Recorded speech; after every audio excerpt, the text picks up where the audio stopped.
Donc le Bloom triomphe d'abord dans ceux qui le fuient. Donc, dans les gens qui acceptent de plus en plus ces identités, le Bloom, qui est ce détachement, ce désenchantement par rapport à la substantialité de ces identités, fleurit, triomphe. Il est vain de prétendre au sein du spectacle à la substantialité. Rien n'est en fin de compte moins authentique ni plus suspect que l'authenticité. Tout ce qui se prévaut dans nom propre ou prétend adhérer à soi ne peut être qu'usurpation ou niaiserie. En imposant à chaque singularité vivante de se considérer comme particulière, c'est-à-dire d'un point de vue formel et extérieur à elle-même, le spectacle la déchire de l'intérieur. Il introduit en elle une inégalité, une différence. Il impose au moi de se prendre lui-même pour objet, de se réifier, de s'appréhender soi-même comme un autre. C'est exactement ce que j'étais en train de vous dire. De plus, j'offre, de plus, je suis en train de demander à ce moi de dire, ok, tu sais que ce n'est pas toi, mais joue le jeu. Ouais. Et donc, du coup, le plus tu joues le jeu, le plus ce moi qui est détaché se réifie. Et plus il est détaché, plus il pourra, il sera plus en même, il reconnaîtra de plus en plus clairement l'insubstantialité de la nature du spectacle, ou la nature spectaculaire du monde. En appliquant à toutes les manifestations de la vie son inlassable travail de dénomination, et par là d'inquiète réflexivité, le spectacle arrache à jet continu le monde à son immédiateté. En d'autres termes, il produit le bloom et le reproduit. La caillère qui sonnait comme caillère n'est déjà plus une caillère, elle est un bloom qui joue à la caillère. Voilà, ça c'est un peu la chose. Donc, première stratégie fétichiste ou fétichisante, donc de la part de l'institution, c'est de l'acharnement thérapeutique. Okay, on distribue de plus en plus, ou on accepte de plus en plus différentes formes identitaires et on les redistribue dans un marché toujours plus vite et euh, plus artificiel, en essayant de les vendre comme des nouvelles authenticités. Et le plus, euh, le désenchanté ne peut que jouer le jeu de prendre sur soi ces identités. Mais le plus il joue le jeu, le plus ce moi qui joue le jeu est désenchanté. Le plus il est de plus en plus confronté au coup de théâtre ou à la reconnaissance de la nature spectaculaire du monde. Et il conclut en page 98, toute reconnaissance dans le spectacle, si je me reconnais dans le spectacle, n'est au fin que reconnaissance du spectacle. Donc je reconnais le spectacle.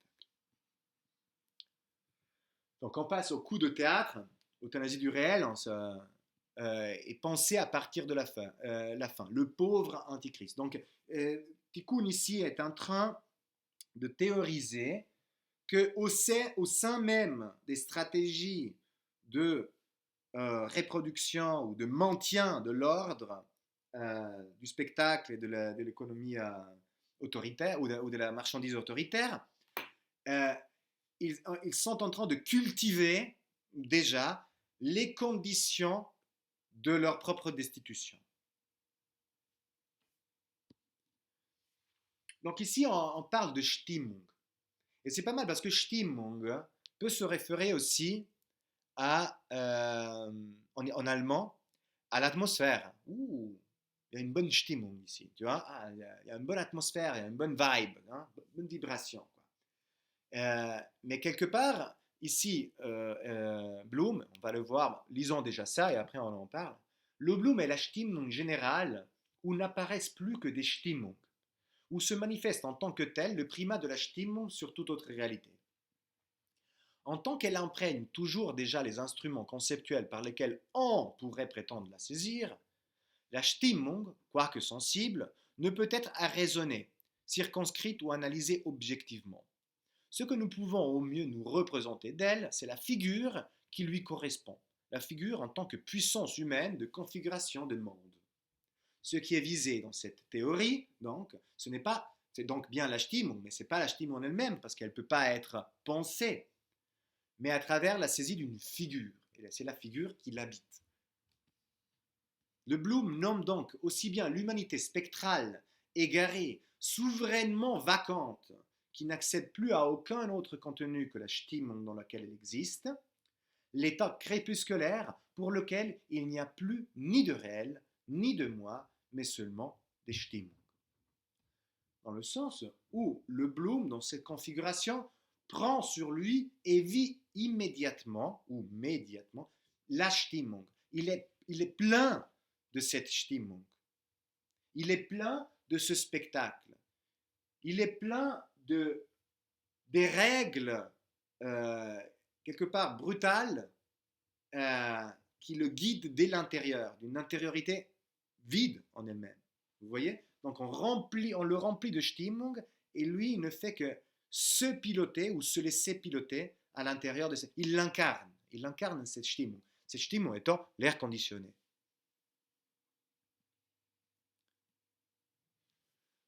Donc page 33-34, pour l'être qui ne se sent plus attaché à la vie que par un lien si ténu, la liberté prend un sens si lacunaire et si ultime qu'elle ne peut plus lui être retirée. C'est celle de promener sur le devenir en certain sens de l'inutilité théâtrale de tout, une façon terminale d'être spectateur du monde, y compris de soi-même. Dans l'éternel dimanche de son existence, l'intérêt du Bloom demeure ainsi à jamais vide d'objet, et c'est pourquoi il est lui-même l'homme sans intérêt. Lui, il dit qu'il y a une sorte de désintérêt et de détachement qui va avec le désenchantement, tout simplement. Il n'y a plus de sens, c'est du théâtre, il y a une sorte d'inutilité théâtrale de tout, et donc du coup, quel est mon intérêt à croire effectivement qu'il y ait l'importance là-dedans? Quel est mon intérêt en plus à croire effectivement que moi-même j'ai une substance quelconque? Vous voyez? Donc il devient une sorte de touriste existentiel, ils vont le dire par après, et il se laisse vivre sans vraiment avoir l'intérêt dans celles qui sont ses expériences de la vie elle-même. Le Bloom signifie ceci aussi, que chacun sait pour soi qu'il n'est pas lui-même.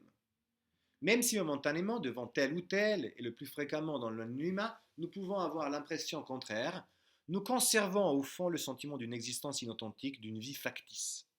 La présence intérieure de l'autre se noue à tous les étages de notre conscience. C'est une légère et constante déperdition d'être, un assèchement progressif, une petite mort distribuée en continu. Malgré cela, nous persistons à assumer l'hypothèse extérieure de notre identité à nous-mêmes. Nous jouons au sujet. Une honte s'attache à ce déchirement qui grandit avec lui. Alors, nous tentons l'évasion. Nous nous projetons toujours plus violemment au dehors, le plus loin possible de cette effroyable tension intérieure. Il faut que rien n'y paraisse, coller à notre identité sociale, demeurer étranger à notre étrangeté, faire bonne figure devant le champ de ruines. Donc voilà, là, il nous explique là justement quelle est vraiment la puissance de la tentation fétichiste. Elle est très très forte. Là, ils introduisent un nouvel élément qui est celui de la honte. C'est-à-dire, on le sait que c'est faux, etc. Et malgré cela, on n'a pas le courage de s'en distancier parce que ce courage entame le fait d'être face à son propre vide. Et comme on n'arrive pas à le faire, on choisit d'être de plus en plus intégré à ce monde. Mais là, ce qui est important, c'est que on choisit de plus en plus de refouler le regard lucide que nous avons face à l'ébranlement du monde pour prêter ou pour nous remplir du regard extérieur. Vous voyez? C'est comme si on se donnait pleinement à ce regard extérieur. On se livrait à lui. On devenait ce regard. Et cela, quelque part, amène une honte, une pudeur. C'est vraiment la manque de pudeur totale. Se prêter complètement à ce regard. Prêter même notre regard à ce regard. Vous voyez, même pas le prêter, mais nier notre regard pour accueillir ce regard. C'est-à-dire, on n'est plus capable de nudité vis-à-vis de nous-mêmes.